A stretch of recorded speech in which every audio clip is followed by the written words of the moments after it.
আপনার লাইফে যা কিছু ঘটে তার 10% আপনার কোনো কন্ট্রোল থাকে না।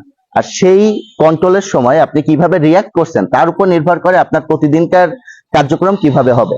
যেমন একটা উদাহরণ দেই, আমার সকালবেলা পড়ানোর সময় বাসায় কিছু স্টুডেন্ট পড়তে আসে, তো ওদের পড়ানোর সময় দেখলাম যে সিম্পল কিছু ভুল করছে। তো ওদের পরীক্ষা কিছুদিন পর আমার মন মেজাজ খুবই খারাপ, আমি বাসা থেকে বের হয়ে গেলাম।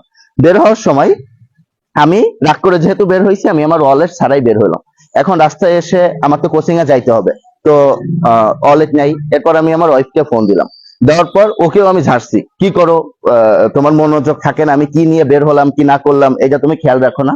তো এই ধরনের ই করার পর তারও মন খারাপ, ওর মন খারাপ হলে আবার আমার মাকে জানাই, আমার মারও মন খারাপ এই ঘটনার জন্য।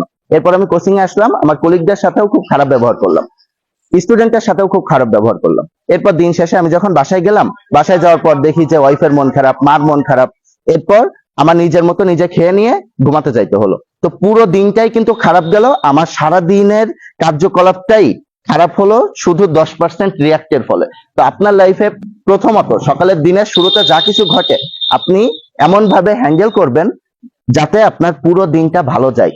আপনি যদি সকালে খারাপ রিয়াক্ট দিয়েই শুরু করেন তাহলে আপনার পুরো দিনটাই কিন্তু এমন খারাপ যাবে। তো 10% নিজের হাতের আছে। তো দিনের শুরুতেই আপনি যদি স্যাক্রিফাইস মন নিয়ে দিনটা শুরু করেন বা একটু ছাড় দেওয়ার মানসিকতা তৈরি করেন, তাহলে আপনার পুরো দিনটা কিন্তু ভালো যেত। আমার গল্পটাই, আমার দিনটা কিন্তু খারাপ গেছে সকালের 10% রিয়াক্টের, খারাপ রিয়াক্টের ফলে। তো আপনার দিনের শুরুটাই একটু কম্প্রোমাইজ করুন, একটু স্যাক্রিফাইস করুন, দেখবেন পুরো দিনটা আপনার খুব ভালো যাবে।